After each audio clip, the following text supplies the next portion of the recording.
நாம் நைட்டு ரோட்டில் தனியாக நடந்து போகும்போது சின்னதாக ஒரு சத்தம் கேட்டாலே மனசு அவ்வளோ பதறும். ஒருவேளை பேயாக இருக்குமோ அப்படின்னு தோணும். சடனாக திரும்பி பார்த்தா ஒரு வௌவால் தான் பறந்து போகும். ஆனால் இதே சம்பவம் காலையிலே நடந்துருந்துச்சுன்னா நம்ம ஈஸியாக கடந்து போயிருப்போம். ஆனால் நைட்டு அப்படிங்கிறதுனால ஒரு செகண்ட் நம்ம யோசிக்கிறோம்ல. ஃபார் எக்ஸாம்பிள், பாம்பை பார்த்தா நம்மளாம் ரொம்பவே பயப்படுவோம். ஆனால் அது என்ன பாம்போ அப்படின்னு தெரியாமல் இருக்கிற வரைக்கும் தான் யாராவது வந்து செடியில் பாம்பு இருக்குது அப்படின்னு சொன்னால் ஃபஸ்ட் நம்ம அது என்ன பாம்போ அப்படின்னு சொல்லி நோட்டீஸ் பண்ணுவோம். ஒருவேளை நல்ல பாம்பாக இருக்குமோ விருசங்கிட்ட இருக்குமோன்னு ரொம்பவே பயப்படுவோம். ஆனால் ஒன்ஸ் தண்ணி பாம்பு தான் அப்படின்னு தெரிஞ்ச உடனே பயந்த நம்ம தான் ஃபஸ்ட்டாலாக பாஞ்சு போய் அடிப்போம். அப்போது இந்த மாதிரி தான் பெய்யும். நமக்கு என்னன்னு தெரியல, நம்ம பயப்படுறோம். அப்போ தெரிஞ்சிச்சுங்க பயப்பட மாட்டோங்க. அப்படின்னா பேய் இருக்கா இல்லையா? ஒருவேளை இல்லாத பேய் இருட்ட காரணம் காட்டி இருக்குன்னு காட்ட ட்ரை பண்ணுறாங்களோ? ஒருவேளை இருக்குமோ? நாம தான் மாடர்ன் சயின்ஸ் உலகத்தில் தான் வாழ்ந்துக்கிட்டு இருக்கோம். ஸோ சயின்ஸ் பேயை பற்றி என்ன சொல்லுது அப்படிங்கிறத பார்ப்போமா?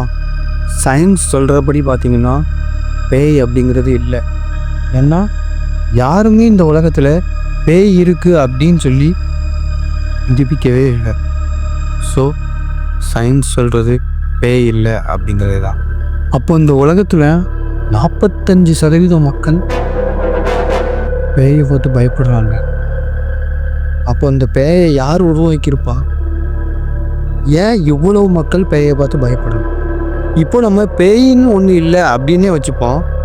அப்போ அந்த பேயை யார் கிரியேட் பண்ணியிருப்பா?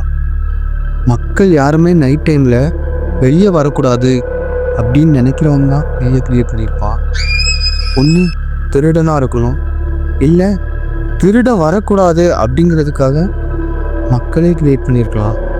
பேயை எப்படி உருவாக்கியிருக்கலாமா அப்படின்னு பார்ப்போமா? ஒரு காலகட்டத்தில் பேய் இருக்கா இல்லையா அப்படிங்கிற டிபேட் வந்து ரொம்பவே அதிகமாகுது. ஸோ ஒருத்தவங்க வந்து முடிவு பண்ணுறாங்க பேய் இருக்குது அப்படிங்கிறத ப்ரூவ் பண்ணுறேன் அப்படின்னு சொல்லி ஒரு 2 பேரை கூப்பிட்டு போய் தரையிலேருந்து கால் வரைக்கும் துணியை வச்சு மூடி ஒருத்தனை ரோட்டில் உட்கார சொல்லிவிட்டு இன்னொருத்தனை அதே மாதிரி தலையிலேருந்து கால் வரைக்கும் துணி வச்சு மூட சொல்லிவிட்டு ரோட்டில் நடந்து போக சொல்லியிருக்காங்க. உட்கார்ந்துருக்கிறவன்கிட்ட பேய் நடந்து போகும் அப்படின்னு சொல்லியிருக்காங்க. நடந்து போகிறவன்கிட்ட பேய் உட்காந்துருக்கோம் அப்படின்னு சொல்லியிருக்காங்க. இவனை பேய்ன்னு நினச்சிக்கிடுவான், அவனை பேய்ன்னு நினச்சிக்கிடுவான். ஸோ பேய் இருக்கு அப்படின்னு சொல்லி மக்கள் மத்திய பரப்பியிருக்காங்க. இதெல்லாம் ஹியூமன்ஸ் ஃபஸ்ட்டு நம்புவாங்களா? ஒரு சில பேர் இருக்காங்க, நல்லதுன்னு இருந்தால் கெட்டதுன்னு கண்டிப்பாக இருக்கும், ப்ளஸ்ன்னு இருந்தால் மைனஸ்ன்னு கண்டிப்பாக இருக்கும். அப்போ காடுன்னு ஒருத்தவங்க இருந்தாங்கன்னா கண்டிப்பாக பேயின்னு ஒன்று இருக்கும் அப்படின்னு ஒரு சில பேர் சொல்லுவாங்க. அவங்கள நம்ப வைக்கிறதுக்காக கூட இருக்குமோ? இதில் ரொம்பவே ஆச்சரியமான விஷயம் என்னென்னு பார்த்துக்கிட்டிங்கன்னா, நம்ம தமிழ்நாட்டில் உள்ள ஸ்டோரிஸில் பேய்களை வெள்ளையாகவும் கடவுளான கருப்பசாமியை கருப்பாகவும் காமிச்சிருப்பாங்க. இது மற்ற கண்ட்ரீஸை கம்பேர் பண்ணும்போது ரொம்பவே வித்தியாசமாக இருந்துச்சு. உலகத்தில் 3/4 மக்கள் பேய் இருக்குது அப்படின்னு சொல்லி நம்புகிறாங்க. ஸோ நான் யாரோட நம்பிக்கைன்னு நான் தலையிடலை.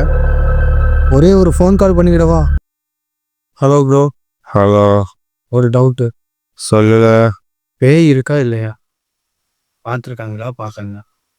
நம்பலாமா நம்பக்கூடாது? அது எனக்கு தெரியும். பேய் இருக்கா இல்லையான்னு எனக்கு எங்களே தெரியும். தூங்குறவனோட உயிரை போட்டு வாங்குறீங்களே. ஃபோனை கட் பண்ணல நீ. அப்படியே உடைச்சிருவோம்.